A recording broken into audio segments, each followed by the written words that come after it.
¿Ahí se ve la presentación? Sí, profe. ¿Listo? Entonces, básicamente, un electrocardiograma es el registro gráfico de los potenciales de acción del corazón. ¿Listo? Entonces, la corriente iónica que se genera a través de estos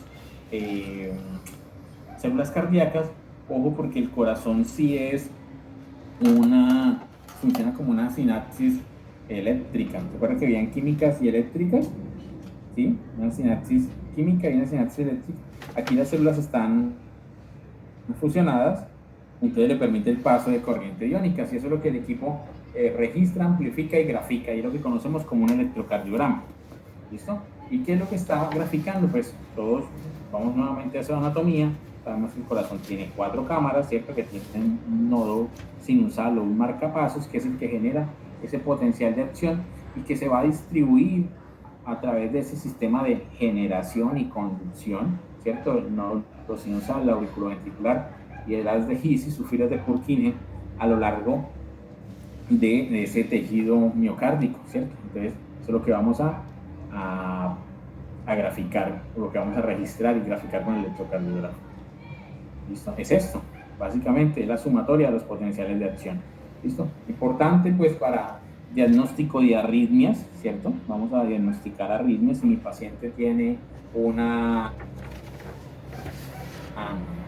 mi paciente va muy despacio, o una taquiarritmia si mi paciente lleva muy rápida la frecuencia cardíaca y las diferentes variables que se pueden dar. Bueno, entonces vamos a empezar vamos como vieron electrocardiografía, digamos, en su fisiología, ¿sí? Sí, profe. Listo, vamos Pero a yo creo verlo que es la parte rápidamente. más compleja de la fisio. Señor, Creo que fue la parte más compleja de la fisio. pero vamos a ver si de pronto vamos a desglosar o a desbaratar ese electrocardiograma y lo vamos a ver de una manera muy rápida y como de cómo se le generamos el electrocardiograma. ¿Listo? En realidad no es complejo, muchachos. Vamos a tener atención. Segundito. Mire que empezamos. Este es el registro electrocardiográfico que ya todos conocemos, ¿cierto? La onda P, el complejo QRS y la onda T. Esto es lo que todos conocemos. Vamos a ver de dónde sale cada onda, cómo se origina cada onda. ¿Listo? Entonces empezamos con una línea que se llama una línea isoeléctrica. Esa línea isoeléctrica es cuando el corazón está en reposo, o sea, no se ha despolarizado. Si vamos a lo que hablábamos en la mañana, la despolarización. Aquí no tenemos despolarización, o sea, estamos en reposo todavía, o sea, isoeléctrico, estaríamos acá. Ahora vamos a la fase 2. Aquí tenemos el nodo sinusal. Ese es el marcapasos, es como el motorcito del corazón, es ese que genera esa chispa eléctrica, esa descarga eléctrica, y mide alrededor de 40 milímetros dentro de la aurícula derecha está. Y entonces, en esa fase 2, el potencial de acción está acá, en el nodo sinusal, ¿cierto? Pero todavía no sale al tejido muscular. Ojo que ese nodo sinusal son fibras musculares especializadas en generar ese potencial de acción. Entonces, se genera el potencial de acción, pero todavía no sale, mire, todavía no sale del propio nodo sinusal, está adentro. Entonces sigue, ¿cómo sigue? Y la línea todavía sigue isoeléctrica. Ahora sigue la fase 3. El nodo sinusal está en la aurícula derecha, ¿cierto? Entonces, ¿cuál es la primera parte que se va a despolarizar? Pues la aurícula derecha. El impulso formado en el nodo sinusal se transmite a la aurícula derecha. Entonces, mira, nodo sinusal y el impulso empieza aquí a generarse, a transmitirse a la aurícula derecha. Y entonces, ¿qué se va a graficar? Esto es fase de reposo, fase de nodo sinusal, y aquí tenemos la primera variable o la primera curva, digamos, gráfica positiva de esa onda P. ¿Listo? Entonces, ojo, la parte ascendente de la onda P corresponde a la aurícula derecha. ¿Estamos? ¿Vamos ahí todavía? Aurícula derecha, la primera parte. ¿Listo? Ahora, la fase 4. Solo son 10 fases nomás. La fase 4 es ese potencial de acción, ahora se transmite a la aurícula izquierda. ¿Listo? Entonces, la primera en despolarizarse, a aurícula derecha, y luego, por una banda interauricular, rápidamente pasa el estímulo a la aurícula izquierda. Entonces, esa aurícula izquierda, y a su vez también va viajando, pues se despolarizó la aurícula derecha, la aurícula izquierda, y a su vez el potencial de acción va viajando al nodo auriculoventricular. ¿Listo?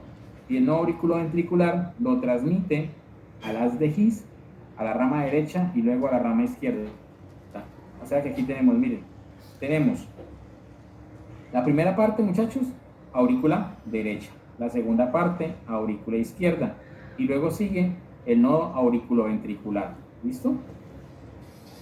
Y lo vamos asociando. La primera parte, aurícula derecha, aurícula izquierda, nodo auriculoventricular. Como está dentro del nodo auriculoventricular, por eso vuelve a ser isoeléctrica.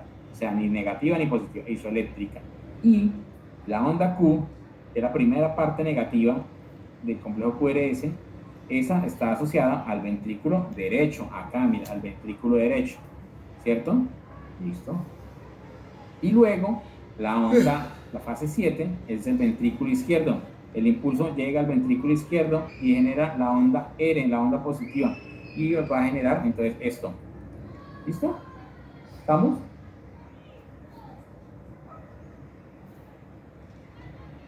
No, pero desde el inicio, por favor. Señor, ¿Me puede volver a repetir, profe, por favor? ¿qué pasó? Bueno, No, esas cargas siempre me han dado a mí como me ha parecido. no, aquí no hay tema de cargas, tranquilo, aquí no hay tema de cargas. Vamos. Es porque no hay tema de cargas acá. Bueno, era. Temas de carga. Acá. Tenemos un reposo, ¿cierto? Está completamente en reposo. O sea, estaríamos acá. Pero ahora vamos a empezar a graficar todo el registro. El registro es la onda P y el complejo QRS y la onda T. ¿Listo? Sencillo. Va por qué o cómo o de dónde se generan esas ondas. ¿Listo? Entonces la fase 2 es la despolarización del nodo sinusal.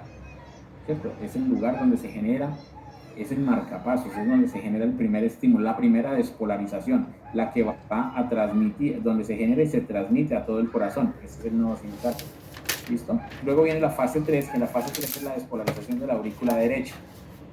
La fase aquí, entonces, descanso, reposo, nodo sinusal y aurícula derecha. La primera parte, la altura de la onda P, aurícula derecha. Luego viene la fase 4, que es la despolarización de la aurícula izquierda. Y fase 5, nodo auriculoventricular. Y fase 6, ventrículo derecho. ¿Cómo se ve en la representación? Fácil. Isoeléctrico, onda P. P se divide tanto en aurícula derecha como en aurícula izquierda, nodo auriculoventricular y onda Q, que es negativa, que es el complejo QRS. ¿Listo? Ahí vamos. Y luego, cuando se despolariza el ventrículo izquierdo, generamos la onda R.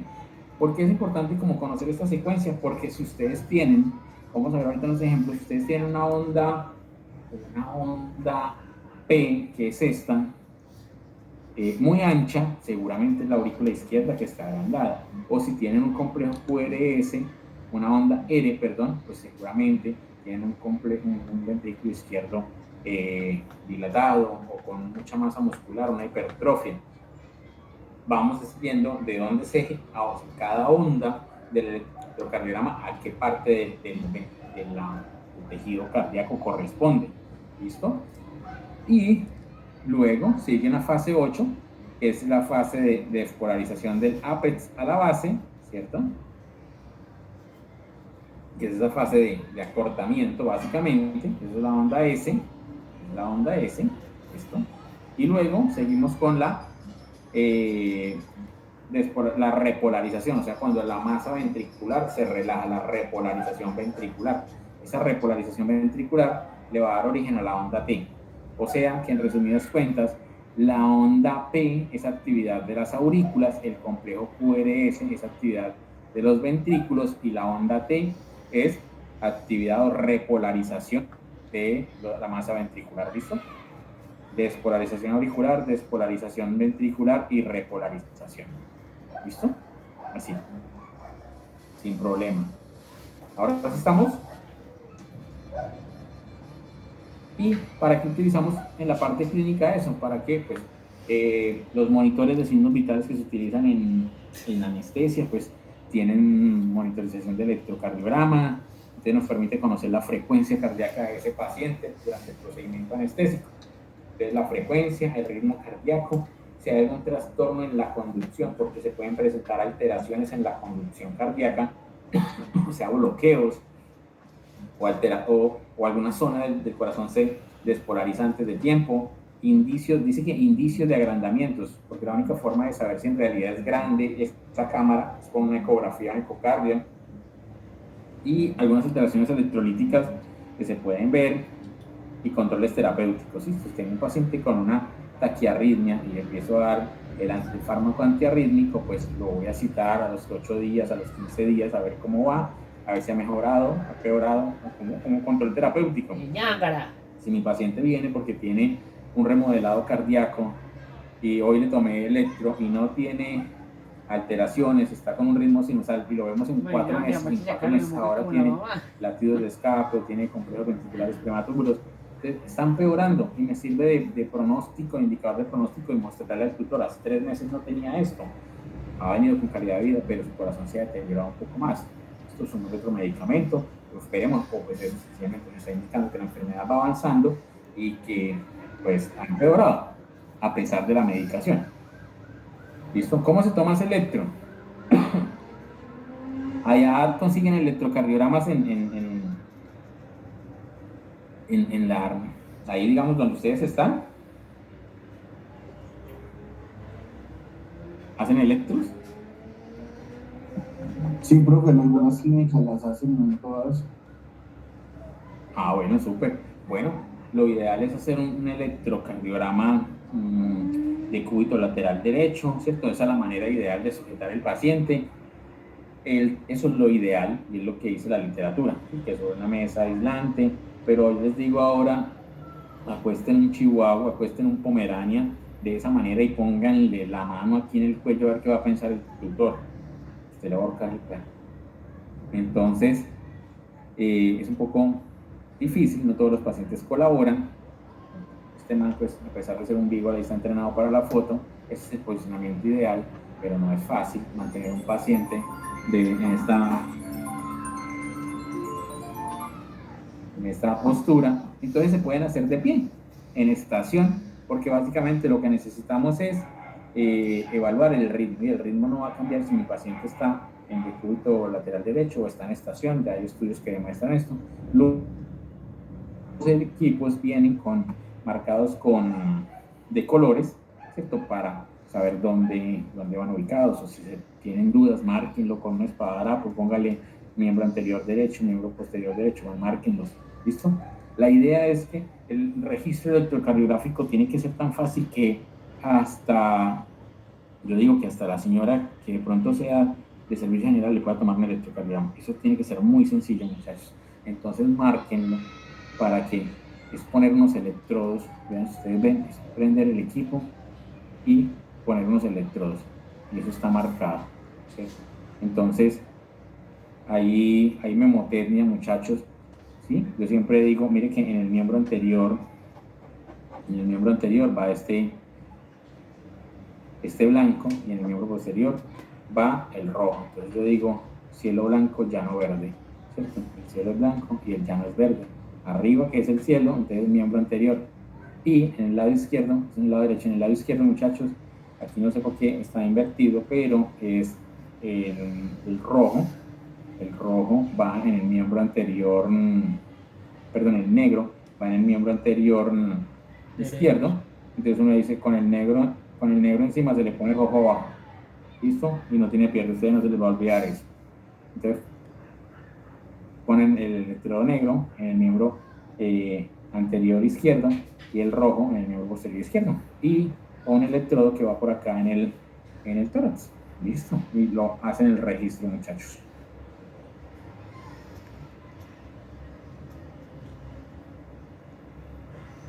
Listo, esto es un estudio que demuestra que no hay diferencias si toman el decúbito en la posición del paciente, ¿sí? Si está en estación y en decúbito lateral. Entonces tomen una estación, no se complique. ¿Qué información nos va a dar un electrocardiograma, o cómo hacemos la interpretación del electrocardiograma? Que también es muy sencillo, muchachos. es como responderse en unas preguntas, que ahorita las vamos a ver. Entonces, ¿qué nos permite conocer el registro electrocardiograma? El ritmo, sobre todo, usted va a decir qué ritmo cardíaco tiene. Si tiene un ritmo sinusal, si tiene un ritmo nodal, un ritmo ventricular, les va a permitir conocer la frecuencia cardíaca de ese paciente. Y el eje eléctrico, bueno, tiene algunas limitaciones, y la medición de los intervalos y segmentos, pero lo más importante son estos dos, la base, digamos, es el ritmo y la frecuencia cardíaca. ¿Listo? El equipo viene generalmente, esa es la velocidad a la cual ustedes pueden tomar el registro, a 25 a 50 milímetros por segundo, y la duración a lo que corresponde cada milímetro, y generalmente tomamos a una amplitud de 10 milímetros en milivoltios. Generalmente arrancan a 50 y a 10 milímetros en milivoltios. El equipo de puede programar eso.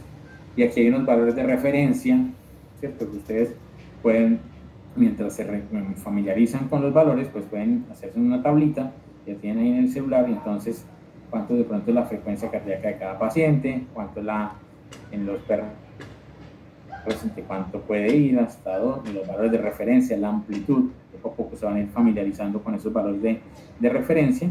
Tienen su tablita, ya después se la van a aprender.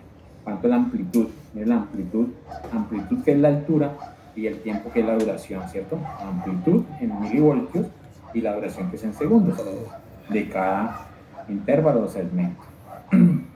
Bueno, y les decía que básicamente el electro que nos permite conocer es si hay arritmias o no.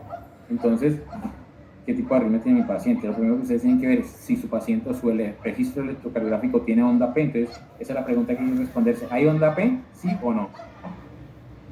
¿Listo? Entonces, por decir algo, aquí hay onda P. Sí, esto es una onda P, onda P, onda P. La onda P es la onda pequeña que está antes de cada complejo QRS. Este es el complejo QRS y aquí está la onda P. Entonces, ¿hay onda P? Sí, señora, hay onda P.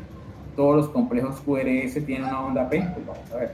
Todos onda P, complejo QRS, onda P, todos sí tienen onda P. Ahora vamos a ver qué tan variables pueden tener el complejo QRS. ¿Es ancho o angosto? ¿Cierto? Y el intervalo PP es regular y el intervalo RR. ¿Cuál es el intervalo PP? La distancia que hay entre esta onda P y esta onda P y la siguiente onda P. ¿Es regular? Sí, todos tienen la misma regularidad. Y el intervalo entre R, esta es R, esta otra R, ¿todos regulares? Sí. Entonces, sencillo, ¿qué ritmo tiene? Tiene un ritmo sinusal, porque el hecho de que tenga onda P positiva antes de cada complejo QRS y que todos lo tengan, ya quiere decir que tiene onda P, que es un ritmo sinusal. Y como son regulares las distancias entre las P y las L, eso quiere decir que tiene un ritmo sinusal regular. Listo, ya. Y esa es la determinación del ritmo. En realidad, es sencillo el tema de los electrocardiogramas. ¿Listo? Hay algunas variables que vamos a ver. ¿Listo? Acá, por ejemplo, ¿tienen onda P todos? Onda P, onda P, onda P, onda P. Onda P, todos tienen onda P. Los intervalos entre P y P son regulares. Y entre RR, ¿qué variables ven ahí? ¿Qué algo diferente ven de pronto?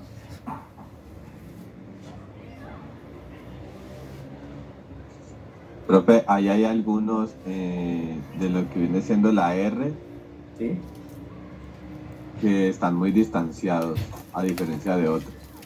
Correcto, sí, esa es la principal relevancia que hay ahí. Entonces, lo que dice el compañero, mire la distancia que hay entre esta R y esta R. Ahora la distancia que hay entre hay unos que tienen más distancia. Y luego los otros son regulares. Eso se llama arritmia sinusal respiratoria. Arritmia sinusal respiratoria. Es un ritmo sinusal con una variable arritmia sinusal respiratoria. Y la memotecnia es Betty. Bradicardia es esta. Bradicardia expiratoria, taquicardia inspiratoria. ¿Listo? Ustedes están tomando el electro y ven que aparecen estas variables, estas distancias entre las R's, ¿cierto? Que son constantes, pero que la morfología es normal, o sea, todos tienen su onda P, es positiva, solamente eso. Tranquilos, en los perros es normal, el 70% de los perros hacen eso, ¿listo? Pero a veces se remiten el paciente y le van a decir, sí, es como que a veces lo escucho rápido, a veces lento, a veces rápido, a veces lento, por momentos. Ah, sí, pongámosle el electro, ¿listo? Porque la única manera de saber es con el electrocardiograma. ¿Listo? Entonces ustedes le ponen el electro y sale eso, arritmia sinusal respiratoria. Es normal. Es por esa diferencia del tono vagal que se da en la expiración, inspiración, expiración, expiración. Entonces, pero esa es la observación que hizo el compañero. Hay algunas distancias aumentadas, o sea, no es regular la distancia entre todas las R's. Es una muestra electrocardiográfica de 3 canales, entonces van haciendo ese registro. Acá, ¿cómo medir la frecuencia? Ahora los equipos son digitales, la mayoría son digitales, entonces le dicen a usted la frecuencia cardíaca, le van marcando por acá abajo, le van marcando la frecuencia cardíaca. Entonces, si no, pues entonces ustedes lo que hacen es contar cuántos milímetros, cuántos cuadritos pequeños hay entre RR, y según a la velocidad que lo determinen, entonces si va a 50 milímetros por segundo, entonces ustedes dividen, que es una constante, en 50 serían 3000, son los milímetros que corren en un minuto. Entonces usted divide 3000 dividido en 24 cuadritos que tiene esto acá. Dice que ese paciente tiene una frecuencia de 125 latidos por minuto, ¿sí? Los 3000 es una constante cuando va a 50 milímetros por segundo. El equipo le dice a uno siempre como a qué velocidad, mira, si tiene una sensibilidad de 5 milímetros de milivoltio. No creo, pero siempre le dice a uno, acá, mire, ¿sí? Siempre le dicen a uno 25 milímetros por segundo y la sensibilidad que es 10 milímetros de milivoltio. Esa es como la configuración estándar. Entonces, si no son 50 sino 25, entonces dividen es 1500 en el número de cuadritos que tiene. Entonces, rápidamente hallan la frecuencia cardíaca instantánea. Usted está haciendo esta frecuencia cardíaca de este a este. Entonces, ¿cómo haríamos la frecuencia cardíaca de este paciente que tiene variaciones? Entonces usted dice que su paciente tiene una arritmia sinusal respiratoria con una frecuencia cardíaca que varía entre, supongamos que aquí tiene 120 latidos por minuto y aquí tiene 70. Entonces, una frecuencia cardíaca que varía entre 170, pero entre 120 latidos por minuto, y aquí tiene 70. Entonces, cuando va más rápido va a 120 y aquí va a 70. ¿Listo? Y no es patrón. ¿Listo? En los perros, en los gatos, si los gatos no pueden tener esa condición. Entonces, pero en los perros es normal. En el electro, ¿listo? Le vayan la frecuencia cardíaca. Aquí, como le digo, sí son algunas limitaciones, el tema del eje eléctrico. Entonces, lo más importante es la frecuencia cardíaca y el ritmo. El ritmo ya lo aprendieron a sacar, que es evaluamos que cada complejo QRS, que es este, tenga su onda P y que sea positivo y que las distancias sean regulares. Si las distancias son regulares, ya sabemos que el ritmo es sinusal regular. ¿Listo? Valores de referencia, lo que les decía, la altura y la amplitud. Entonces hay valores de referencia. Si mi onda P es muy alta, entonces la alta es la aurícula derecha, posiblemente la que está afectada. Si es muy ancha, la gordita de mi vida. Posiblemente la aurícula izquierda. Listo, pero para eso mejor me guío, son complementarios. Todos los exámenes siempre son complementarios. Muchachos, ustedes pueden realizar un electro y le puede salir normal, porque es que el electro mide la actividad eléctrica del corazón, ¿cierto? Frecuencia cardíaca y ritmo cardíaco. Y el eco sí le va a dar algo de información anatómica. Obvio, chamo. ¿Sí? La información anatómica, entonces usted puede tener variables o alteraciones anatómicas que no se la va a registrar el electro. Entonces, una cosa es la actividad eléctrica y otra cosa es la condición anatómica y queda el eco. Y otra cosa, si tiene cardiomegalia o no, al RX. Entonces, siempre ustedes de pronto en pacientes, casos clínicos que han visto, ustedes les hacen radiografía, les hacen electro, les hacen eco y algunas veces hace presión arterial. ¿Listo? Y eso que es como un paquete cardíaco, porque cada uno le va a dar una información diferente. Recuerden el paciente que veíamos del colapso de tráquea, si solamente le hubiéramos tomado la radiografía de tórax, sí tiene una cardiomegalia, tiene posiblemente un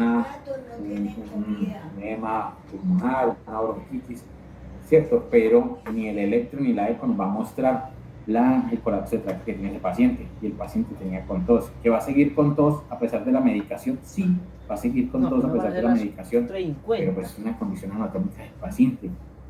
es explicarles al tutor, le vamos a dar medicina, va a mejorar un porcentaje, sí, va a llegar un momento donde se va a complicar su situación, vean sea por el colapso de la tráquea o por la cardiomegalia que tiene, la enfermedad mitral que tiene, pero pues no es culpa de nadie.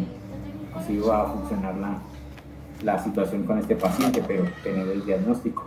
Y cada uno a veces es difícil porque no todos los doctores siempre van a tener ese recurso, pero bueno, como que si me ponen a elegir de pronto qué examen le toman, bueno, tómele, le doy la eco, ¿sí? Tomémosle la eco, de pronto en unos 15 días le tomamos la radiografía, ahora los equipos, los ecógrafos de ahora ya vienen con el electro ahí, entonces a medida que se va tomando la eco, va tomando también el electrocardiograma, ¿listo?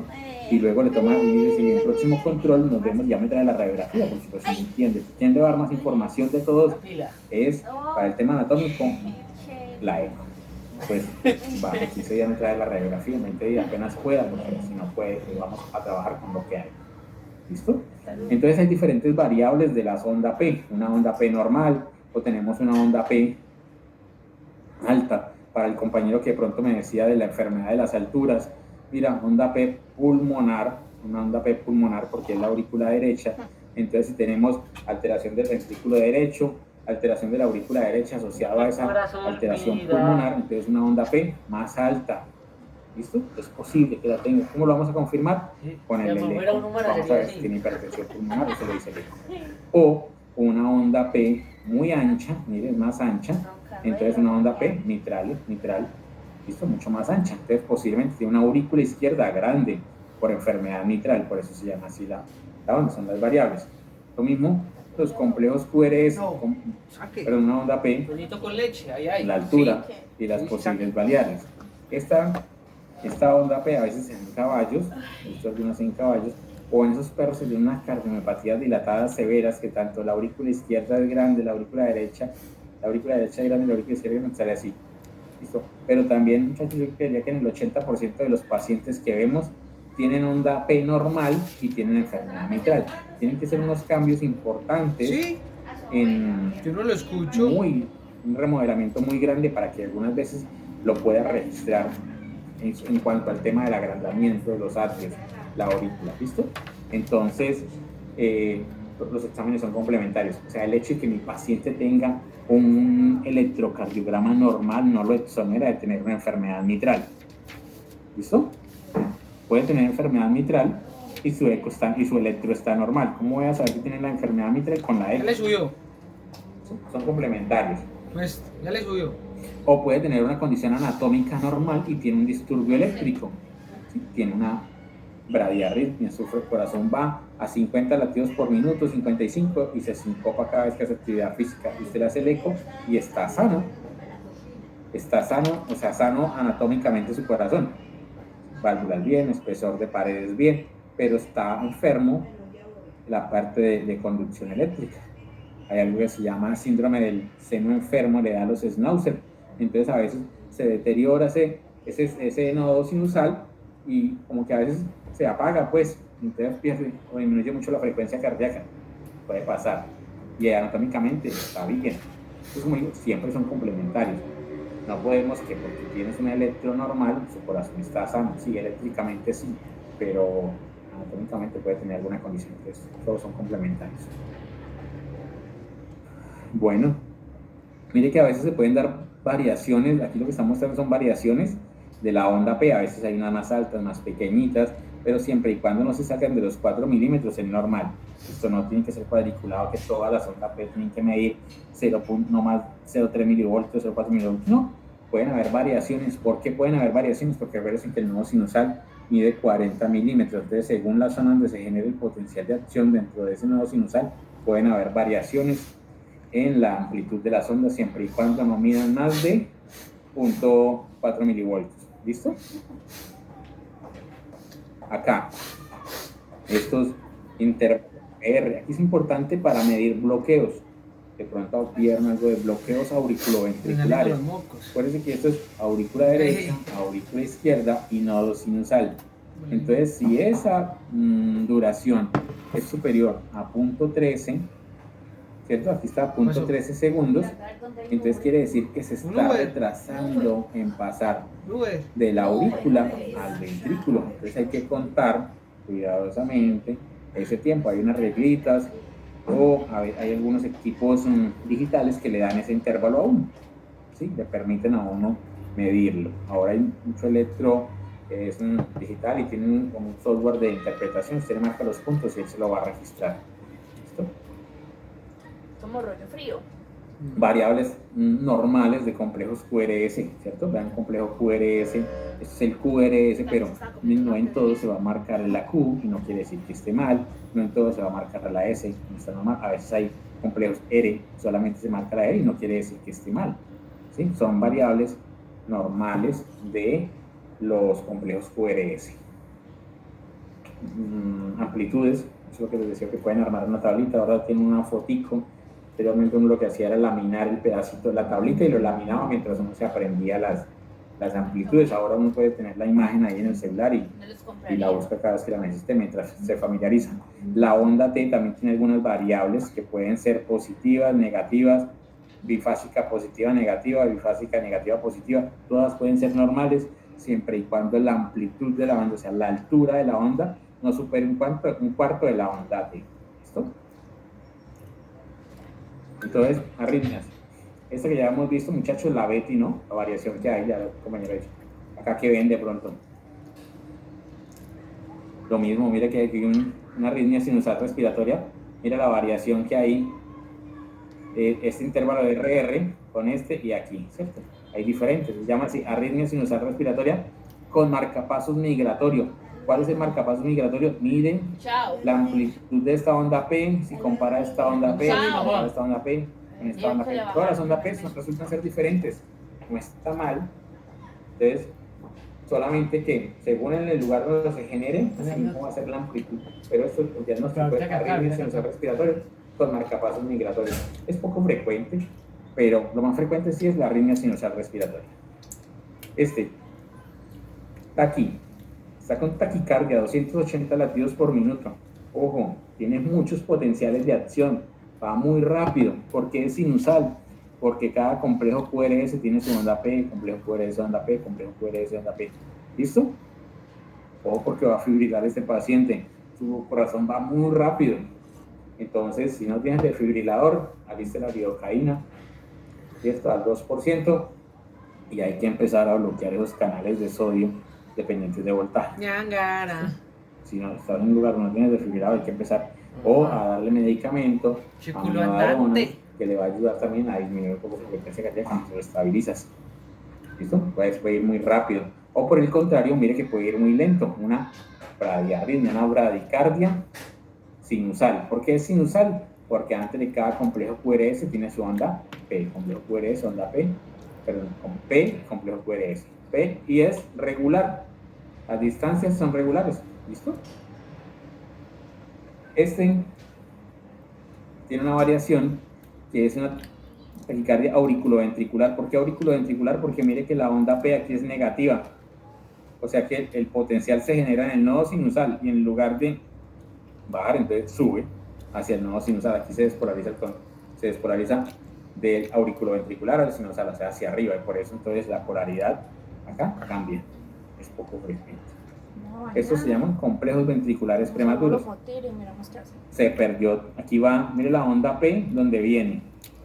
Y quizás no pasó el tiempo, no despolariza. Hay un bloqueo acá seguramente, no despolariza. Entonces lleva una frecuencia cardíaca diferente a la aurícula y otra al ventrículo. No hay esa comunicación, no pasa. Entonces una onda P y no pasó. Entonces el ventrículo genera una despolarización. Las fibras de Purkinje se despolarizan, porque si no, pues no va a haber latido cardíaco, no va a haber contracción y entonces no va a haber gasto cardíaco. El paciente. Entonces él lo hace. Esos son pacientes que generalmente tienen muchos síncopes, son pacientes que generalmente requieren implantación de un marcapasos, pacientes de pronóstico reservado y van a necesitar ya intervencionismo, como digo, generalmente marcapasos. Pero son pacientes que son más complejos.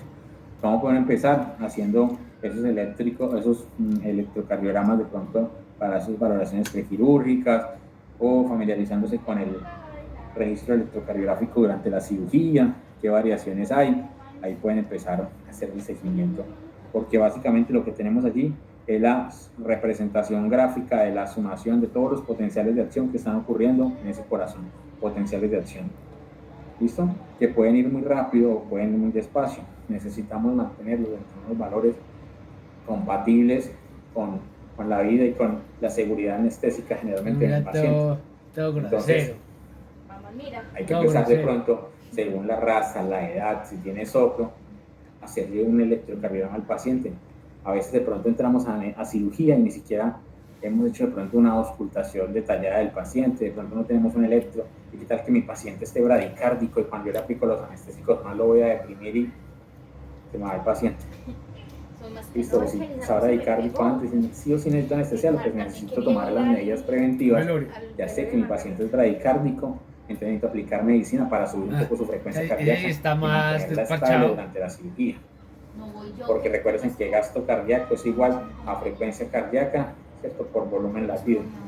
Y la presión arterial, resistencia vascular por volumen sistólico o por volumen, lo mismo. Entonces necesito que ese corazón me mantenga determinada frecuencia cardíaca para mantener la presión sanguínea de mi paciente y no se me va a complicar la anestesia. ¿Estamos? Bueno, preguntas ahí, muchachos. Sí, llegó. ¿Se durmieron? No, profe. ¿Qué tal? Conectar con el compañero que dijo que le parecía como complejo. Profe, pues sí, la verdad, sí sigue siendo complejo, pero con esos recortes uno como que lo va cogiendo más. No, o yo lo entiendo, y quizás de pronto usted dice, no me gusta mucho la cardio, yo lo entiendo. Yo le pongo un ejemplo, es como si habláramos de pronto un poco de fisiología de, no sé, del sistema nervioso. Para mí es complejo. ¿Sí? Para mí es complejo el tema de la fisiología neurológica, es un tema que es complejo. Y yo les decía, no, yo me apoyo con un doctor que hace neurología para mis pacientes. ¿Listo? Yo me apoyo con él y ya estoy más tranquilo. Va a llegar esto. Se van a tener en la mesa de consultas un paciente como este. Edema cardionar. ¿Sí? Esto es lo que nos llega. Sí, no nos llega el pulmón, no nos llega la bomba de sodio potasio, sino nos llega esto, un paciente. Entonces, ¿cómo vamos a abordar ese paciente? ¿Listo? Desde la fisiología, la farmacología, ¿cierto? Pasando por toda la parte clínica y qué manejo le voy a dar a este paciente. Esto es un paciente de 12 años de edad, pincher. ¿Cómo se llama la postura que tiene? De cuito. ¿Alguien sabe cómo se llama esa postura en la cual él está? No acuerdo.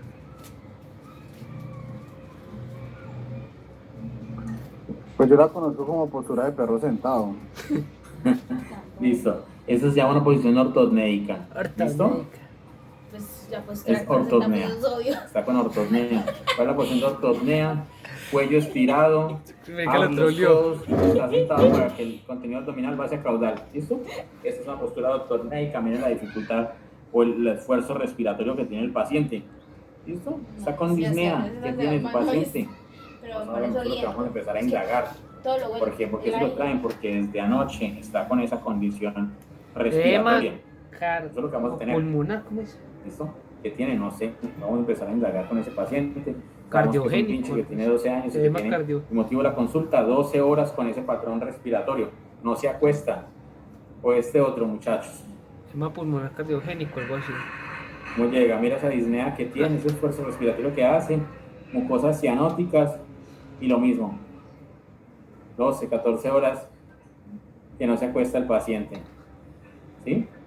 Eran las 8 de la mañana, pasó toda la noche así, y mírenlo, no es jadeo, sino es esa angustia respiratoria que tiene el paciente y la dificultad o la disnea que tiene, está cianótico. ¿Listo? ¿Cómo vamos a abordar ese paciente? Bueno, entonces, lo que vamos a, aquí tenemos una complicación de un paciente, que estos pacientes tienen edema pulmonar. ¿Qué es el edema pulmonar? Lo veíamos cuando hablamos del tema respiratorio, lo hablamos que son pacientes, el edema pulmonar es un acúmulo de líquido en el parénquima pulmonar que interfiere con el intercambio gaseoso. Por lo tanto, la manifestación clínica del paciente es esa disnea que tiene el paciente cianótico, posición ortosneico, ¿listo? Tiene un edema pulmonar, yo no sé si es cardiogénico o no por el momento, pero tiene dificultad para respirar, dificultad para el intercambio gaseoso por ese acúmulo de líquido en el parénquima pulmonar. ¿Estamos? Listo. Entonces, ¿qué está ocurriendo? Se nos está acumulando líquido en ese pulmón, ¿cierto? Entonces tenemos un compromiso respiratorio que está asociado a un acúmulo de líquido en nuestro pulmón, ¿cierto? Y básicamente eso ocurre por cambios en la permeabilidad de la membrana vascular, o sea, ese endotelio capilar pulmonar está permeable por cambios en el gradiente de la presión oncótica y en el gradiente de la presión hidrostática. Lo mismo que hablábamos a nivel renal, siempre, ojo, la permeabilidad de la membrana, el gradiente oncótico, el gradiente de presión hidrostática y el drenaje linfático, ¿listo? Cuando hablamos respiratorio decidí que había un componente linfático que no se veía en esa gráfica, ahorita lo vamos a ver. Eso, cuando hay una alteración de alguna de esas estructuras, o esas presiones, nos va a generar un acúmulo de líquido y nos va a generar un edema pulmonar. Listo, el edema pulmonar entonces se puede clasificar en dos, muchachos: un edema pulmonar cardiogénico y un edema pulmonar no cardiogénico. ¿Listo? El edema pulmonar cardiogénico está causado a un aumento de la presión hidrostática en los capilares pulmonares. ¿Listo? Acá sí no tenemos un mecanismo regulatorio como lo tiene el riñón, que el riñón tiene la capacidad de autorregular. Los capilares pulmonares no, ellos se van dejando llenar de presión y hasta que se ahogan. Y un edema pulmonar no cardiogénico, ¿listo? Vamos a ver ya la diferencia acá. Esto ya lo habíamos visto cuando vimos respiratorio, ¿cierto? Los capilares pulmonares, aquí tenemos el saco alveolar y los vasos linfáticos que funcionan como fuente de drenar, porque siempre va a haber algo de fuga, siempre hay algo de escape de ese líquido en el parénquima pulmonar, entonces ese drenaje linfático lo va a capturar.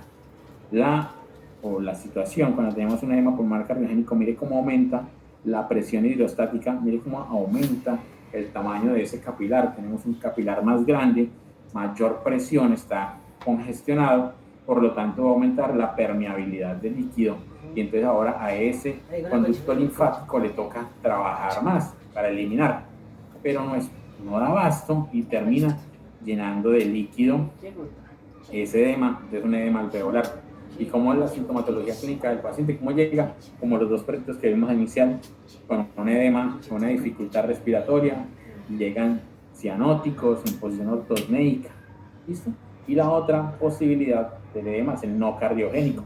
Aquí no hay incremento en la presión capilar, no hay incremento en la presión hidrostática. Aquí lo que hay es un incremento en la permeabilidad de este endotelio.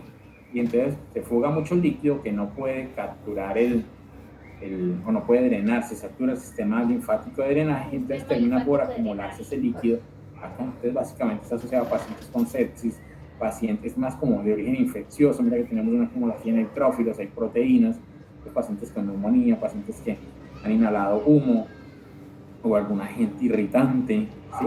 Síndrome de estrés respiratorio agudo por inhalación de humo, por inhalación de agentes irritantes, aerosoles irritantes, entonces puede generar eso. El tratamiento es diferente, entonces hay que tener muy claro de pronto cómo poder diagnosticar esto. Entonces, vamos a enfocar al edema pulmonar cardiogénico, ¿listo? Para poder unir corazón, respiratorio y renal. ¿Cómo vamos a manejar ese paciente que nos llegó a la mesa desde la fisiología? Entonces, el edema pulmonar cardiogénico les decía que se da por un incremento en la presión hidrostática. ¿Cuál es la presión hidrostática pulmonar? Menor a 12 milímetros de mercurio, pero puede llegar a aumentar hasta 20. ¿Por qué? Sí o sí debe existir una enfermedad cardíaca, principalmente enfermedad valvular degenerativa. ¿Cierto? Se me enferma esa válvula, ahorita la vamos a ver, enfermedad valvular degenerativa, y me permite un reflujo de líquido a la aurícula, de sangre a la aurícula izquierda. ¿Sí me siguen, muchachos? Sí, profe. Sí, señor. Bueno, Sí, señor. entonces estamos. Porque hablamos de esa es la enfermedad o esa es la urgencia más común en la clínica de pequeños, el tema respiratorio, y que nos permite como evaluar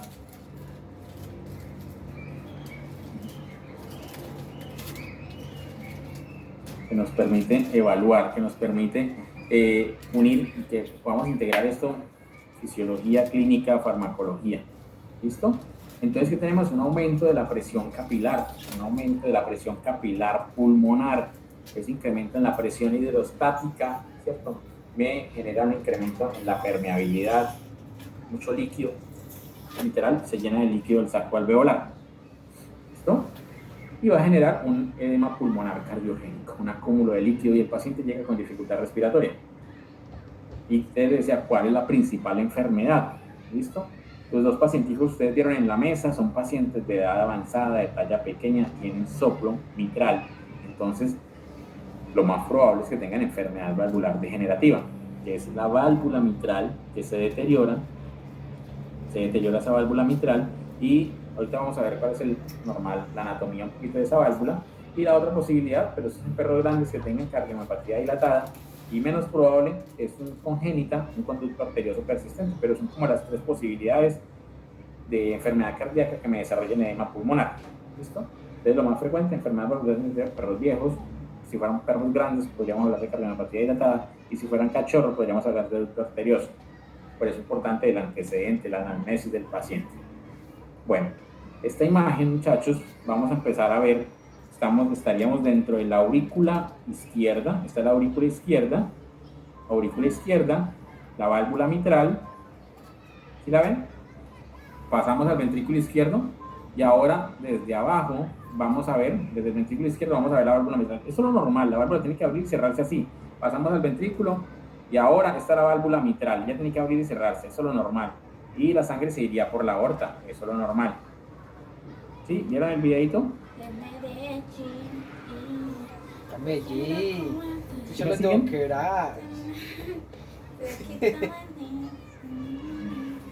Hola. Pereira, diga, Paisa. Baichan. Sí, Yo, profe. Bueno, listo, no, pues estaban todos calladitos, perdidos. Entonces, listo, videito otra vez, aurícula izquierda, válvula mitral.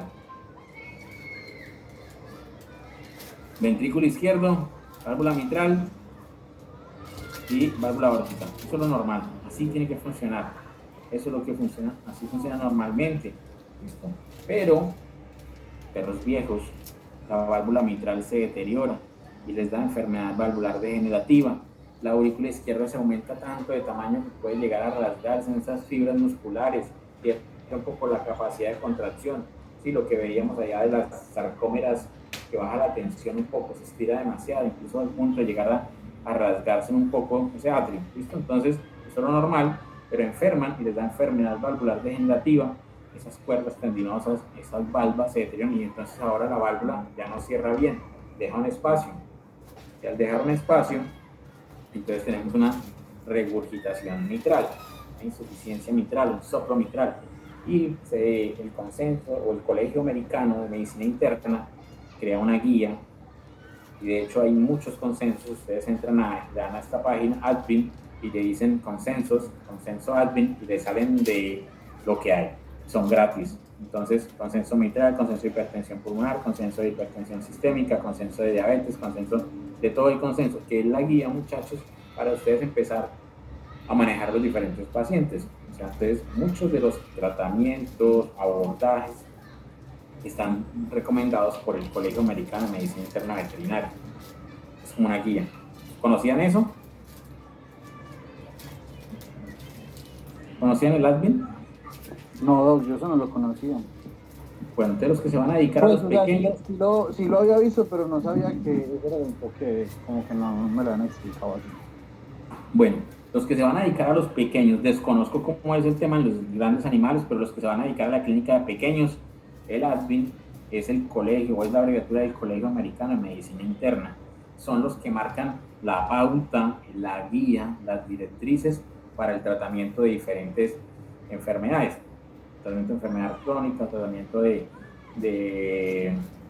proteinuria. Hay muchos consensos, como le digo, son gratis. Entonces, porque a veces hay que pagar como $40 por un artículo de estos, pero los consensos son gratis. Entonces, ahí está, lo que a ustedes les interese, pequeños, entran al admin consensos y ahí salen.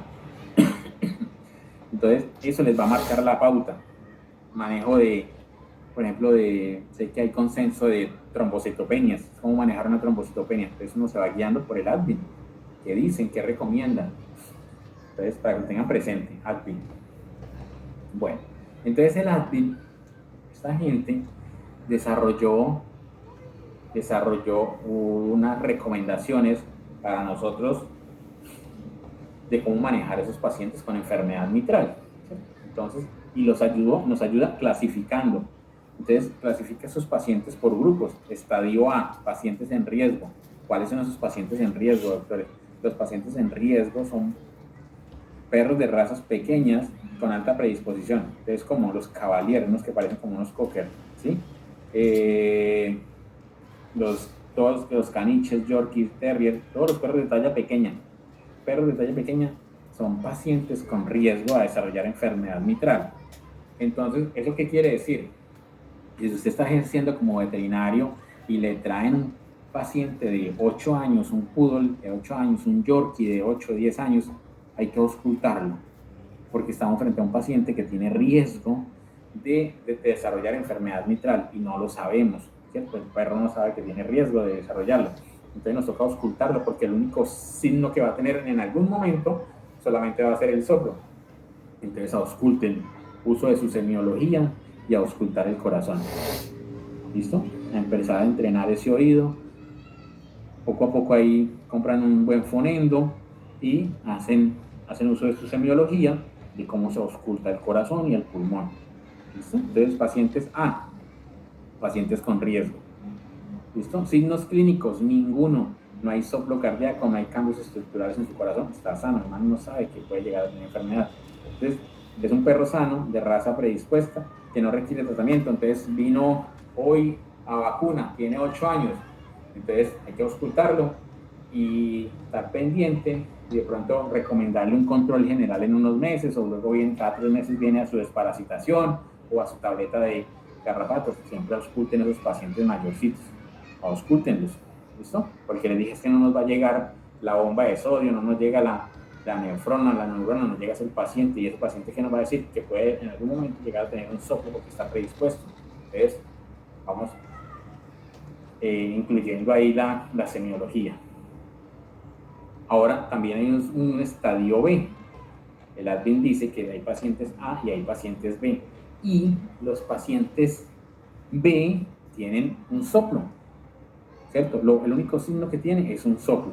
Estadio B1, soplo y solo sin agrandamiento cardíaco significativo. Ausculto el paciente, tiene un soplo y les digo, toca hacer un ecocardio, ¿cierto? Le hicimos un ecocardio y salió con los tamaños todavía entre los valores normales. Listo, B1, nos vemos en 4 o 6 meses. Le vamos a hacer seguimiento, todavía no requiere tratamiento. Todo bien, todo tranquilo todavía con el paciente, pero informarle al tutor, listo, que tiene un soplo. Porque de pronto usted lo auscultó, pero no le dijo que tenía un soplo. Y al tiempo de pronto el paciente va donde otro colega y el otro colega le dice, tiene un soplo. ¿Quién es el malo? Usted, porque no le dijo que ya tenía un soplo. Usted no le escuchó el soplo, entonces ausculten sus pacientes. ¿Listo? Entonces, definición: se detecta un soplo cardíaco característico de enfermedad por el corazón, pero el corazón no muestra agrandamiento, no hay remodelación, no hay cardiomegalia, la radiografía, el ecocardio, todo está bien. O sea que el único signo es ninguno, no tiene síntomas, no tiene signos clínicos, todo está bien, está sano, solo que tiene un soplo. Solo, resumen grave, hay un soplo, pero el corazón todavía está bien. Seguimiento, nos vemos en 4 meses. Quiero, no sé si ustedes vieron Mickey Mouse en algún momento o tienen hermanitos, pero quiero que veamos esto asociado como para que sea más fácil, como esa fisiopatología de la enfermedad mitral. Quiero que lo veamos asociado a un videito, porque yo sé que hasta ahora ya estamos cansados. Entonces lo vamos a ver asociado a una pequeña caricatura que todos conocemos. ¿Listo? Aquí es Mickey Mouse es el corazón. Esto es un fragmento de una película que se llama El ayudante de mago, el aprendiz de mago, de Mickey Mouse. Y Mickey Mouse entonces lo vamos a llamar que es el corazón, ¿cierto? Y a Mickey Mouse le tocaba era limpiar de la casa del mago, pero el mago se fue a descansar y Mickey Mouse entonces hechizó la escoba para que empezara a hacer su trabajo, ¿cierto? Entonces es ese paciente que tiene predisposición, ese paciente con riesgo. El riesgo fue dejar a Mickey Mouse solo, ¿cierto? Sabiendo que tenía la predisposición. Y él pues dijo, no, estoy cansado y voy a entrenar la escoba para que haga el trabajo por mí, ¿cierto? Entonces esa escoba, al principio todo parece estar normal, un pequeño deterioro de pronto en la válvula mitral, ¿cierto? Todo controlado, sin mayores cambios, todo bajo control.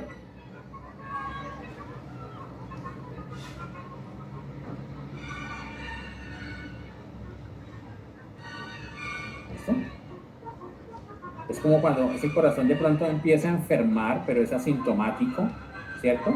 Y si se enferma un poco el corazón, no bombea la misma cantidad de sangre, el gasto cardíaco baja, ¿cierto? El sistema neuroendocrino se activa, pero todos son pequeños cambios muy sutiles. El corazón todavía no se da por enterado, ¿cierto? Todo está bajo control todavía. Ese es el paciente B1, todo está tranquilo, no ha pasado nada. Entonces ahora sigue el estadio B2, ¿cierto? Es ese paciente que ya tiene agrandamiento significativo del corazón, que tiene un soplo, ¿cierto? Solamente tiene un soplo, pero le realizamos, ya hay cambios, hay agrandamiento en la radiografía, hay agrandamiento en el ecocardio, ¿cierto? Entonces ese paciente que tiene un soplo un poco más intenso seguramente, ¿cierto? ¿Sí? Pero sin el clínico, el perro sigue siendo asintomático, solo que un soplo. ¿Y cómo vamos a determinar eso? Auscultándolo, muchachos. Hay que auscultar a su paciente, ¿sí? Entren en el oído y ausculten todos los pacientes, jóvenes, o sea, cachorros, porque pueden tener algo congénito, adultos y los mayorcitos, más importante auscultarlos. Porque aquí ya tenemos una enfermedad, aquí ya requiere tratamiento y aún no lo sabemos porque el perro está asintomático, ¿cierto? Entonces hay que auscultarlo. El corazón está haciendo algo que él sabe hacer muy bien hasta cierto punto y es compensar. Es un músculo y entonces va a aumentar un poco la precarga, la poscarga, pero él se puede dilatar, él puede compensarlo. Él cree que lo maneja. Se cae el gasto cardíaco, pues entonces aumenta un poco la capacidad de contracción. Se activa el sistema renina que te enseña aldosterona ya por el riñón y el pulmón y él sigue tranquilo, ¿cierto? Que era lo que hacía Mickey Mouse ahí con su escoba tratando de controlar la situación. Aquí solamente el soplo está acompañado de agrandamiento, ¿listo? Pero el paciente todavía está asintomático. Entonces, ese paciente B1, B2 puede durar hasta un año, esa enfermedad, ahí el corazón, haciendo uso de su capacidad fisiológica de compensar, él compensa, aumenta el tono simpático, aumenta la fracción de acortamiento, la fracción de eyección para tratar de compensar ese gasto cardíaco que se bajó, él sigue. Entonces, ¿qué daría el corazón acá según la caricatura? Entonces, así como en piloto automático, ¿no? Ese paciente B2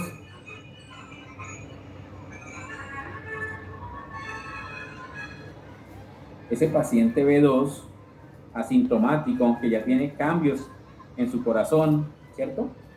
Disminuye el gasto cardíaco, entonces activamos el sistema renina-angiotensina, un poco de aldosterona, vamos a retener sodio, si retenemos sodio, retenemos agua, ¿cierto? Y ahí vamos creando la tormenta perfecta, ¿sí?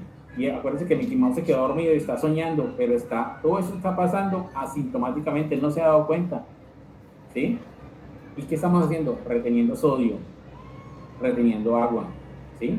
El corazón se está remodelando y se está ampliando esa tormenta, pero todavía no se ha dado cuenta. ¿Qué le va a ocurrir? Cuando se dé cuenta va a ser demasiado tarde, ¿sí? Va a estar enlagunado ese paciente. ¿Por qué? Porque todo ocurrió asintomático. ¿Y culpa de quién? De nosotros, que no lo auscultamos, que no estamos auscultando a nuestros pacientes cuando vienen a la vacuna, cuando vienen al control desparasitante, porque tenía diarrea, hay que auscultarlo. Y cuando nos damos cuenta, ya tenemos signos clínicos de algo de congestión. En ese momento, wow, ¿qué está pasando con mi corazón? Se salió de control ese sistema renina-angiotensina-aldosterona que inició como un proceso compensatorio, ¿cierto? Ya se salió de control. Mi paciente ahora empieza con signos clínicos de congestión, está reteniendo líquido, tenemos un edema pulmonar, una congestión pulmonar, ¿cierto? Y ahora, ¿cómo vamos a darle manejo a ese paciente que está en la mesa, que está enlagunado? ¿Sí? Entonces, ahí ya el Advent dice que tenemos un paciente en estadio C, que tiene insuficiencia cardíaca congestiva. Congestivo, prácticamente, es como la antesala a una edema pulmonar. ¿Sí me siguen? Vamos con la caricatura, ¿bien? No, está más largo. Sí, profe. Sí, profe. Van a decir que los puse a ver muñequitos. Entonces, paciente congestionado. Ahora que tiene ese paciente, tiene signos de congestión, edema pulmonar causados por la enfermedad mitral, ¿cierto? Avanzado.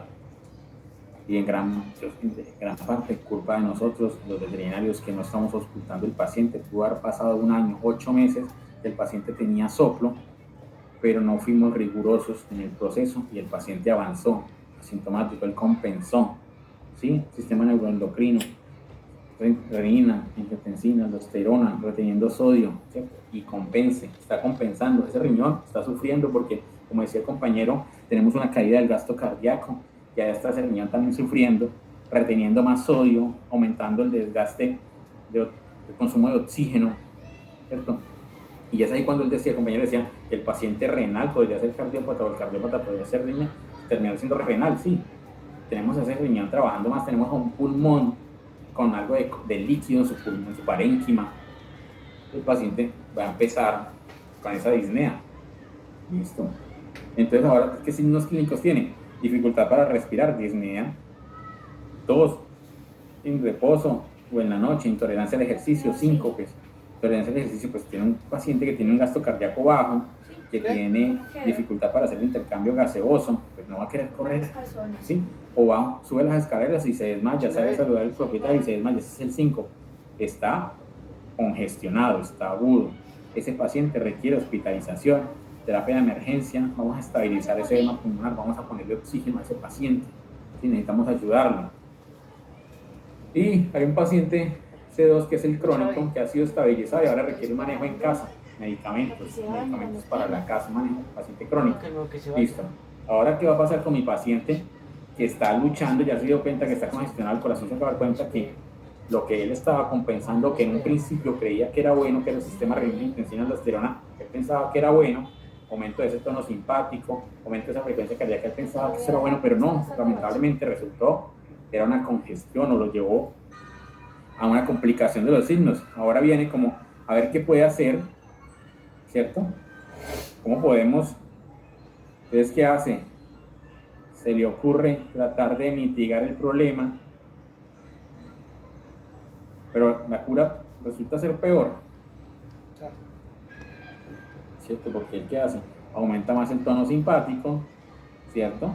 Mayor caída del gasto cardíaco. Un paciente que está con congestión, entonces tiene disminución de la oxigenación, entonces empieza a aumentar la eritropoyetina, empezamos a aumentar, el hematocrito empieza a aumentar, más densa la sangre. Él piensa que está compensando y que está, pero no, lamentablemente es un paciente que va a empeorar. Porque ahora la complicación es mayor. Todo va a terminar, el deterioro de esa válvula mitral, la dilatación de la aurícula izquierda, todo va a terminar en un paciente literalmente enlagunado, un edema pulmonar cardiogénico severo, ¿cierto? El deterioro de esa válvula mitral. Y ustedes de pronto se acuerdan que su corazoncito produce algo que se llama el péptido natriurético auricular, y en momentos de estrés, fisiológicamente, él puede liberar ese péptido que genera una natriuresis para eliminar un poco de sodio, eliminar un poco de agua, pero termina siendo insuficiente, no es capaz, ¿sí? Y ahora estamos frente a un paciente con una insuficiencia cardíaca congestiva.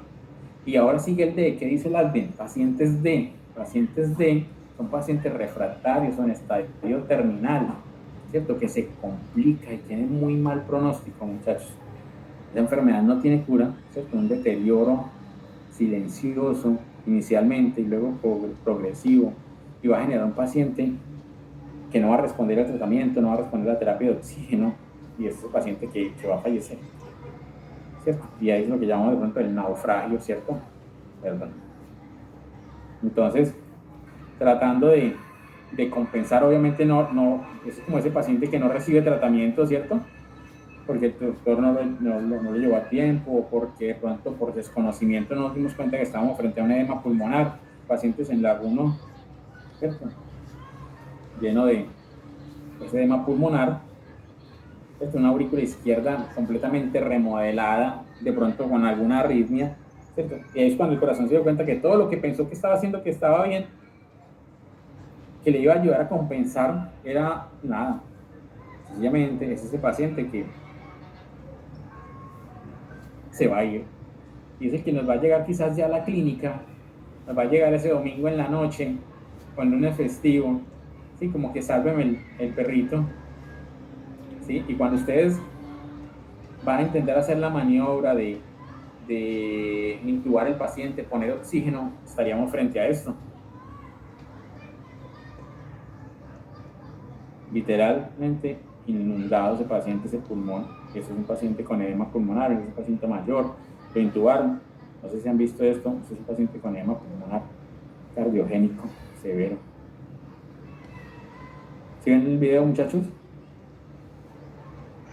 Sí, profe. No sabía visto eso. Pulmonar. Bueno, a veces es importante tomar este tipo de videos para poder mostrar al tutor. Muchas veces uno atiende al paciente con el tutor ahí para que vea que se hizo la maniobra, que ellos vean que se retiró se hizo la intubación. Después de ese líquido, pues nada, normal, no hay nada que hacer. O sencillamente es esa foto que de pronto él muere en la casa, el tutor no estaba, no se dio cuenta. Te envió una foto el otro día, mira, mi perrito murió y botó esto. Claro, líquido, aire, burbujas, edema pulmonar cardiogénico, se fue. Inundado literalmente el paciente. ¿Listo? Entonces, ahora es ese paciente que está en la mesa, que tenemos que hacer uso de la fisiología, hacer uso de la farmacología, de la semiología, ¿cierto? Porque no nos llega el corazón solo. Tenemos que ver, oír y confirmar. Siempre digo ver el paciente. Yo les preguntaba cómo se llama esa postura, ¿cierto? De un paciente que ustedes vean esa postura ortopédica, eso es algo está mal con ese paciente, y escucharlo respirar, el esfuerzo respiratorio que tiene ese paciente. ¿Y cómo vamos a confirmar? Vamos a hacer una ecografía rápida de tórax, vamos a auscultar a ese paciente si tiene soplo, ¿cierto? Si tiene crépitos, ¿cierto? Lo llamamos como sonido de velcro, un sonido húmedo en el pulmón, pues que tiene edema pulmonar. ¿Sí? Entonces, vamos a ver cómo evoluciona ese paciente. Auscultarlo, ver, oír y confirmar, muchachos. Hay que ver el paciente, que es la postura que tiene, oírlo, auscultarlo y confirmar como con una ecografía. Entonces, les decía, hay diferentes, rápidamente, si tienen un ecógrafo, entonces ustedes pueden entrenarse, ver videos, en tema de capacitarse en ecografía de urgencias, ¿cierto?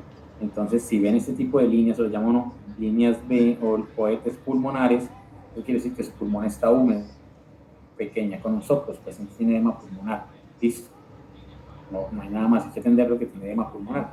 Y esos son como los puntos donde ustedes van a hacer los barridos rápido, de dónde van a poner el traductor, si tiene líquido en ese pulmón, si tiene derrame pericárdico, si tiene fusión pleural, sería aquí hacia abajo.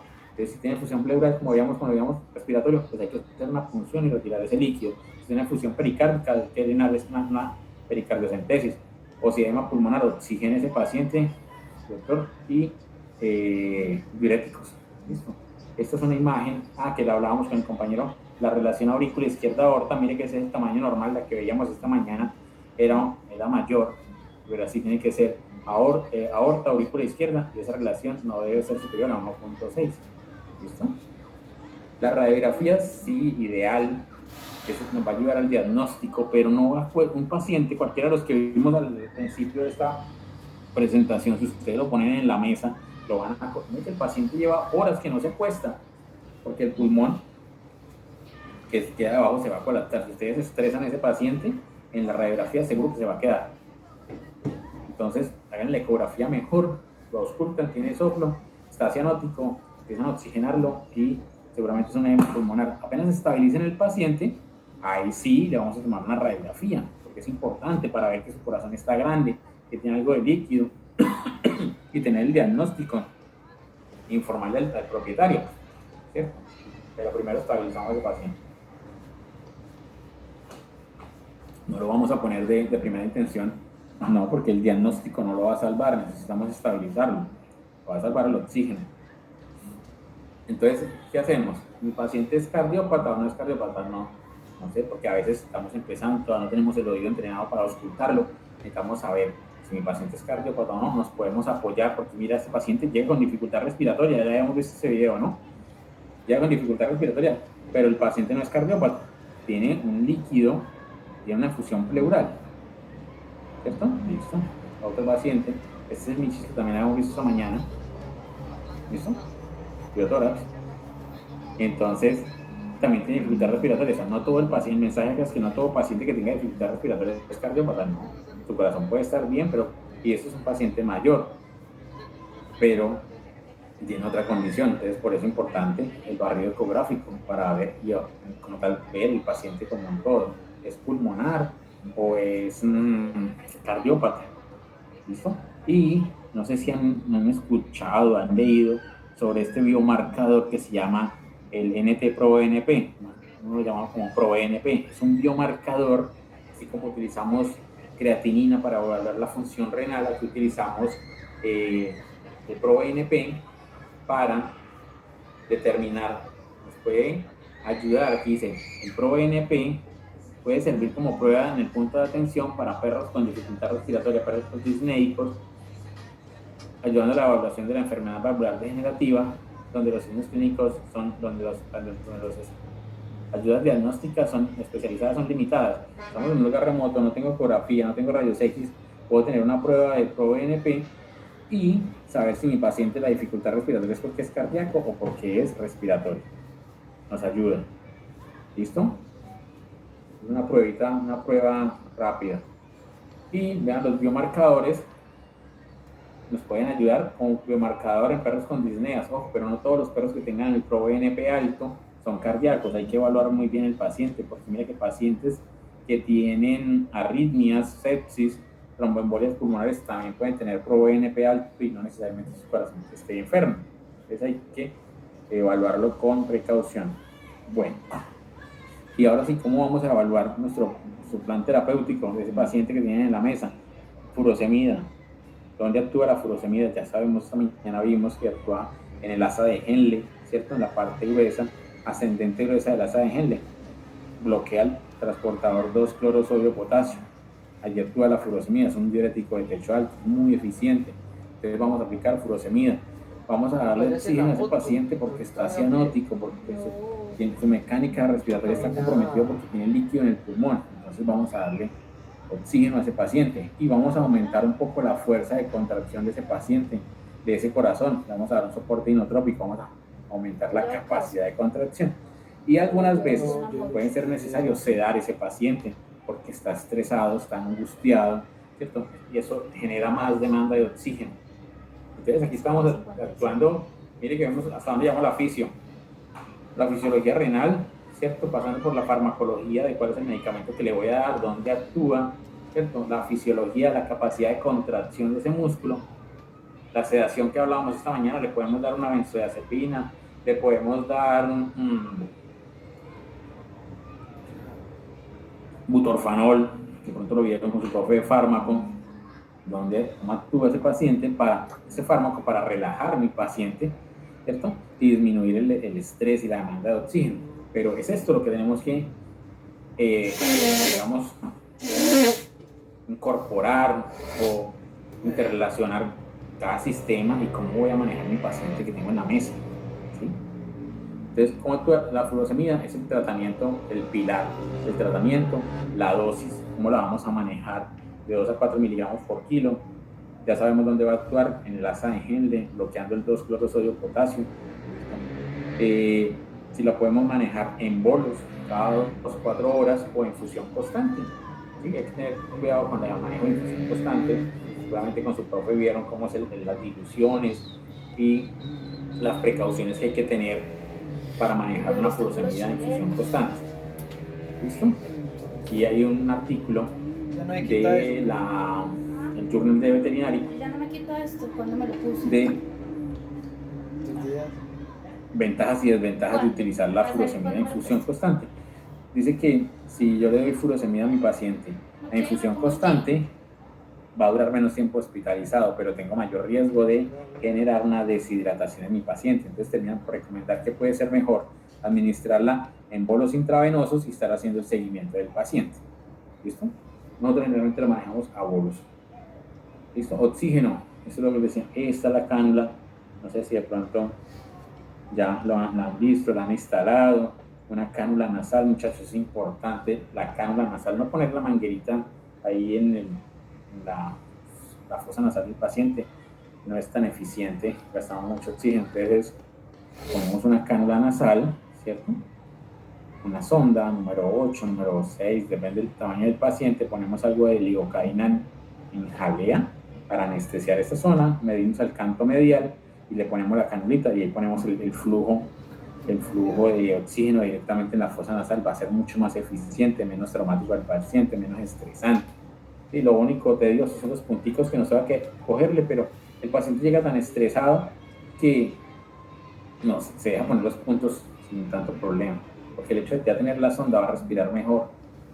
Se deja. Aquí veamos un poco la comparación. Mire el flujo, ese flujo es poner la manguerita aquí en la fosa nasal. Mire que necesita de 2 a 10 litros por minuto. O sea, ¿cuánto nos va a durar la bala de oxígeno? Y si tenemos una pequeña, ¿cuánto nos va a durar? Si tenemos un tubo nasal, mire que baja entonces de 10 litros minuto a 100 ml kilo minuto. Es muy eficiente y no cuesta mucho poner una cánula nasal. Una sonda nasal no cuesta más de 3.000, 4.000 pesos. ¿Sí? Y estamos ahorrando en oxígeno y estamos siendo más eficientes en el aporte de oxígeno a mi paciente. Aquí la FiO2 quiere decir la fracción de oxígeno inspirado. Aquí sobre el nivel del mar la FiO2 es del 21%, o sea, el 21% del aire que inspiramos, que tomamos, es oxígeno, el 21%. El resto son otros gases. Pero entonces con una cánula nasal podemos aumentar al 50%, del 21% pasar al 50%, es mucho más eficiente. O le podemos poner 2 cánulas nasales, pasar de pronto al 70% en un paciente que esté crítico. ¿Listo? Y más o menos nosotros usamos alrededor de 100 ml kilo minuto. ¿Listo? Para esos pacientes. Mira, esta pacientica tenía hipertensión pulmonar, y aquí tiene su canulita nasal, toca ponerle un isabelino, aquí está conectada a la bala de oxígeno, humidificamos porque pueden durar horas con esto o días con su fuente de oxígeno mientras lo estabilizamos. Es un paciente que tenía enfermedad valvular, viajaron a Bogotá, desarrolló hipertensión pulmonar y pues llegó con su crisis respiratoria. Esto es paciente también con edema pulmonar, pero bueno, les muestro otra fotico. Aquí tiene 2 cánulas nasales, ¿cierto? 2 cánulas nasales. Estas son las balitas pequeñas, me robo nuevamente el video. Son unas balitas de oxígeno, solo cuesta más de 500.000 pesos. Con un sistema en Y para poder poner doble suministro de oxígeno y las canulitas. Y están tranquilos. Mira, ya habíamos estabilizado un poco la paciente, ya la pasamos a la zona de hospital general con su balita de oxígeno. ¿Sí? Doble cánula nasal, súper tranquila. ¿Sí? Ya está oxigenando mejor, ya la habíamos estabilizado. Aquí pues la bala de oxígeno grande para el aporte. Y aquí esto fue como al otro día seguramente. ¿Sí? Pueden llevar su vida normal con su canulita de oxígeno.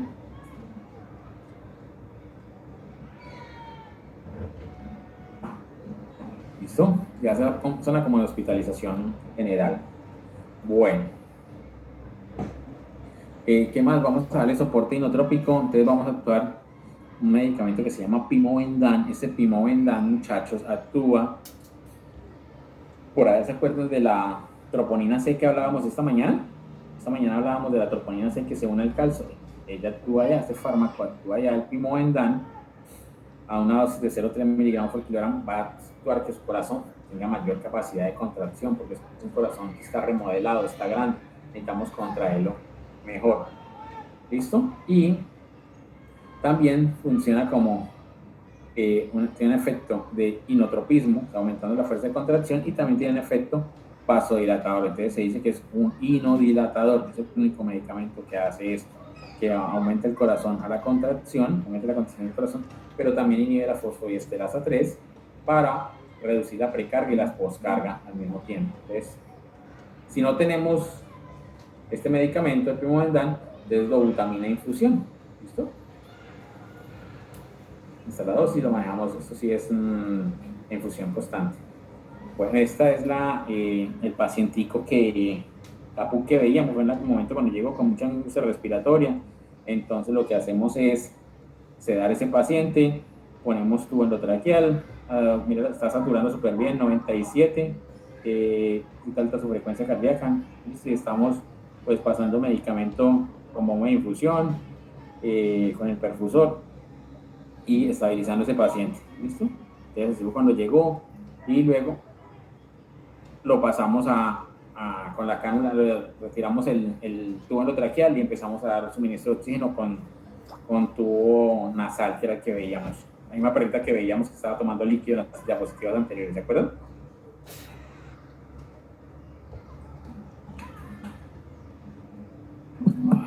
Bueno, estar monitorizando el paciente para saber si esto funciona o no. O sea, si está funcionando el tratamiento o no, si estamos haciendo bien el trabajo.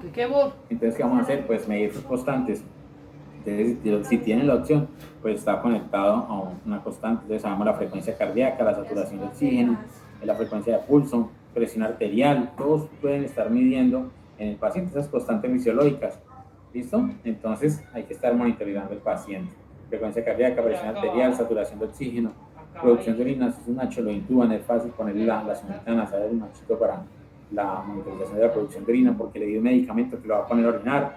Ahora podemos repetir nuevamente la ecografía de tórax para ver si ha disminuido las líneas B, ¿cierto? Y vamos dándole manejo al paciente. Mira este paciente. Esta medida, mira la aorta, mira la aurícula izquierda. Esa medida no debe ser superior a 1.6. Si tenemos 2.18, este paciente tiene riesgo de desarrollar congestión, edema pulmonar, un aumento de la presión auricular izquierda, tiene enfermedad valvular. ¿Cierto?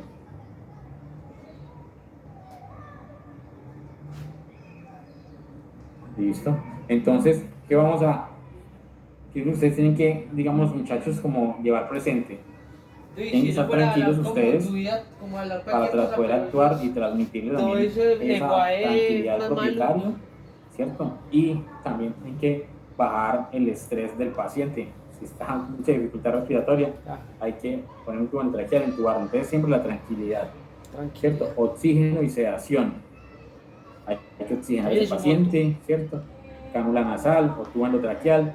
No, yo estoy bien, Sedación, lo que tengan a la mano, preferiblemente butorfanol o un propofol, una benzodiazepina que ya saben dónde actúa sobre los canales del GABA para aumentar la permeabilidad del cloro, que eso veíamos esta mañana para sedar a ese paciente, ¿no? La furosemida, que ya saben dónde actúa en 2-cloro sodio potasio, ¿cierto? Hay que usarla, muchachos. Y ecografía de tórax, ¿cierto? Vamos a actuar. Ahora, mira este pacientico, eso que ya vimos hace rato, ¿no? Así llegó. Después de este paciente tiene 2.97, ¿sí? 2 edema pulmonar. Esto fue ya como unas 4 o 5 horas después de haber llegado. Aquí está la cánula nasal del paciente. No habían dormido toda la noche. Entonces, ya el paciente, el hecho de que pueda acostarse, quiere decir que ya básicamente con el suministro de oxígeno está mejor, está estable, se va a quedar esta noche. Sí, el propietario, nosotros no tenemos problema con que el propietario se quede un rato, básicamente nos ayuda a cuidarlo. Entonces, suministro de oxígeno, ya se acuesta ese paciente, ha mejorado su frecuencia respiratoria, ¿sí? Igual se va a quedar esta noche con nosotros, pero ya se ha estabilizado su fuente de oxígeno, importante. Este paciente aquí no lo sedamos, no fue necesario sedarlo, pusimos su cánula y ya mejoró muchísimo con tener su suministro de oxígeno, entonces no fue necesario sedarlo, pero sí estaba con su dosis de furosemida a bolos. Esta fue la pacientica, la de la doble cánula nasal, ya la que veíamos sedada, aún tiene su doble cánula y ahí va Tiene platica. recibiendo alimento, entonces sin problema pongan sus canulitas nasales a sus pacientes, que no va a interferir. Anteriormente veíamos un video donde estaba consumiendo líquido, ahora está comiendo y ahí va La en ricachona. recuperación. Sí, se lo hace Listo, casi. Iván, ¿y qué pasa con el Mickey Mouse?